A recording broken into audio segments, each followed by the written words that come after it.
some time, and it's actually quite tricky. So what other measures can the government enact to strengthen the population's resistance to fake news? Sa amin po, since wala pa nagagawang batas, wala po tayong gagawin kundi talagang magsipag at ipapaalam sa tao kung hangga't maaari bago po maniwala sa mga sinasabi, especially lalo na sa mga YouTube channel natin, sa Facebook. Mas maganda po sana encourage natin lahat na bago po maniwala, ay total kayo naman ay gumagamit ng internet, i-research niyo po muna.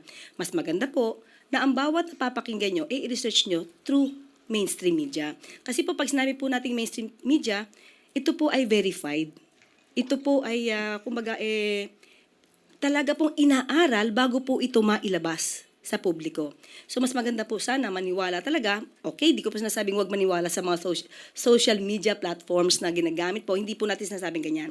Pero kung sila may pagdududa, kung ang sinasabi ng isang influencer or vlogger, kung tama ba, mas maganda po na tignan din nila, i-verify nila sa mga nababalita na mula sa mainstream media.